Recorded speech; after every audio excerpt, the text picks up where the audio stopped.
Hello and welcome to This Week in Bitcoin. A lot of stuff happened this week, so let's not waste any time and get stuck in right away. News number one, and they are definitely deserving that number one spot, are the announcement news surrounding the Federal Reserve in the US. Fed Chair Jerome Powell and the FOMC, it's the committee of the Fed, have come together and decided now is the time to lower interest rates. They did lower the rates by 25 basis points or 0.25% to 4.25%, and they're aiming for a benchmark of 4 to that 4.25. Reason for that is very simple. They now see a lot of weak data coming out of the labor and job market, and they don't see a natural growth or spur where the market could correct itself, so they need to aid it a little bit. They're also worrying, and especially Powell is worrying about the tariff situation. This has been the reason why they didn't lower rates before, because they were under the impression we want the market to figure out a way how to deal with these rates, and therefore they waited it out. Now they had to cut. Based on Powell's comments, and it's always a bit cryptic with the guy, a cut in October is not very likely unless the job data is not improving, and what is likely could be another few cuts in November or December. Bitcoin, on the other hand, along with a lot of risk on assets, reacted quite positively to these news. It jumped around 2% within 12 hours after the announcement. The announcement was made on 8 p.m. European time, and then in the next 12 hours, you saw the reactions.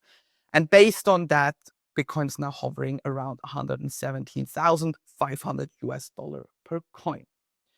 Whether the Fed will cut more or whether we will see another surprise remains to be seen. But for now, we have lower rates.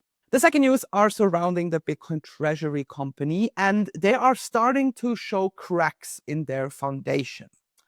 While Bitcoin is doing relatively well, holding steadily in price, or after the announcement of the Fed now even increasing, these treasury companies who use different financial models to actually acquire capital and buy Bitcoin with it, so essentially becoming a proxy stock, have struggled to keep up the momentum from earlier this summer.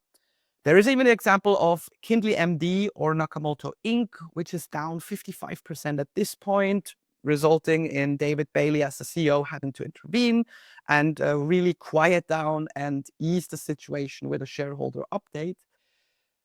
It shows that these companies are not as strongly performing as Bitcoin. However, it has to be said that because this is a new approach for them to actually acquire Bitcoin and get into it, you also have to give it some time. Yes, it shows cracks.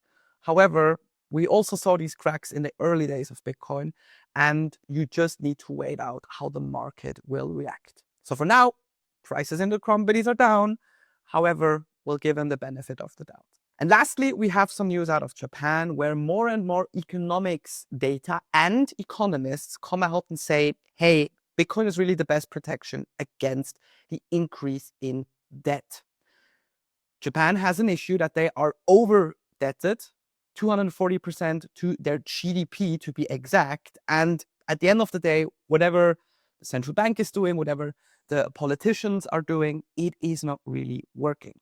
We also see with the taste in MetaPlanet that Bitcoin is really attractive for these kind of influencers.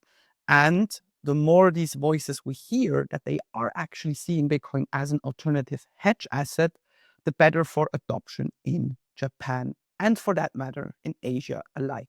And with that, we're at the end of This Week in Bitcoin. You know the drill. If you got questions, feedback, or just want to say hello, leave me a comment below. And I look forward to seeing you next week again.